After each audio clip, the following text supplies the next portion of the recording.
வருஷத்தில் முதல் நாள் எப்படி போச்சுன்னு பார்க்கலாமா? ஹாய், என்னோடய பேர் சபா. இதுதான் என்னோடய யூடியூப் சேனல். நீங்கள் நம்ம சேனலை இப்போ தான் ஃபர்ஸ்ட் டைம் பார்க்குறீங்கன்னா மறக்காமல் சப்ஸ்கிரைப் பண்ணிட்டு அந்த பெல் ஐக்கானே கிளிக் பண்ணிடுங்க. இந்த வீடியோ பிடிச்சிருந்துச்சுன்னா இந்த வீடியோவுக்கு ஒரு லைக்கையும் போட்டுருங்க. நீங்கள் நியூ இயரை உங்கள் வீட்டில் எப்படி செலிப்ரேட் பண்ணீங்க அப்படின்னு சொல்லிட்டு மறக்காமல் என் கூட கமெண்ட்ஸில் ஷேர் பண்ணிக்கோங்க. வருஷத்தில் முதல் நாள் ரொம்பவே இனிமையாக ஆரம்பிக்கணும் அப்படின்னு சொல்லிட்டு நிறையா பிளான் பண்ணி வச்சுருந்தேன். 5 o'clock என்னோடய டே ஸ்டார்ட் பண்ணிடலாம் அப்படின்னு பிளான் பண்ணியிருந்தேன். ஆனால் கடைசி நிமிஷத்தில் இந்த தொண்டை வலி என்னோடய பிளான் எல்லாத்தையுமே சொதப்பிடுச்சு. சடனாக நேற்று நைட்டு திடீர்னு அப்படியே பயங்கரமாக த்ரோட் பெயின் ஸ்டார்ட் ஆகி அப்படி ஒரு மாதிரி ஃபீவர் வர மாதிரி ஆயிடுச்சு. டேப்லெட் போட்டுட்டு படுத்துட்டேன்.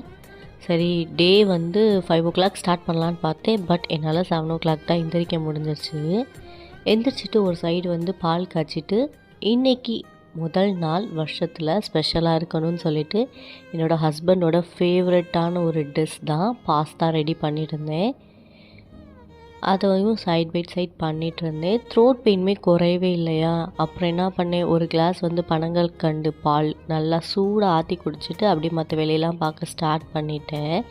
Side by side pasta ready பண்ணிவிட்டு ஆல்ரெடி தண்ணி வேற காய போட்டிருந்தேன்னா அப்படியே போய் குளிச்சுட்டு வந்துட்டேன். நைட்டு என்னோடய ஃப்ரெண்டு கால் பண்ணி ரொம்ப ஃபீல் பண்ணால். வருஷம் 2026 ஆகிடுச்சு. இருக்க பிரச்சனைகள் இருந்துக்கிட்டே தான் இருக்குது. எதுவுமே மாற்றம் இல்லை சபா. இனி நியூ இயர் என்ன செய்ய, இப்படி தான் இருக்க போகுது லைஃப் அப்படின்னு சொல்லி ரொம்ப ஃபீல் பண்ணிகிட்டு இருந்தா. அதுக்கிட்ட நான் என்ன சொன்னேன்னா, நம்மளோட லைஃப்பில் உனக்கு எனக்கு எல்லாருக்குமே பிரச்சனை இருக்க தான் செய்யும்.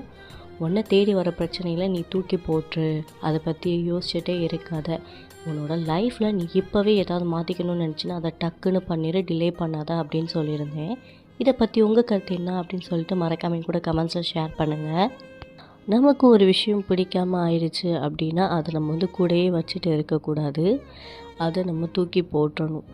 ஸோ இந்த 2026 உங்களுக்கு பிடிக்காத விஷயம் ஏதாவது இருந்தால் அதை அப்படியே தூக்கி போட்டுருங்க.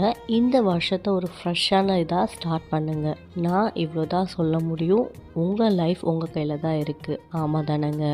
நமக்கு பிடிச்சிருந்தா அதை பண்ணுவோம், அதை பிடிக்கலன்னா தூக்கி போட்டுறணும். அது போயிடுச்சு அப்படின்னு சொல்லிட்டு மறுபடியும் ஃபீல் பண்ணக்கூடாது. அது இருக்குது அப்படின்னு சொல்லிட்டு அதுக்கான கஷ்டத்தையும் நம்ம தாங்கிட்டு இருக்கக்கூடாது. நான் பேசுனதை பற்றி உங்கள் கருத்தை கமெண்ட்ஸில் சொல்லுங்கள். இந்த மாதிரி வ்ளாக்ஸ் பார்க்க நம்ம சேனலை சப்ஸ்கிரைப் பண்ணி வச்சுக்கோங்க. பாய்.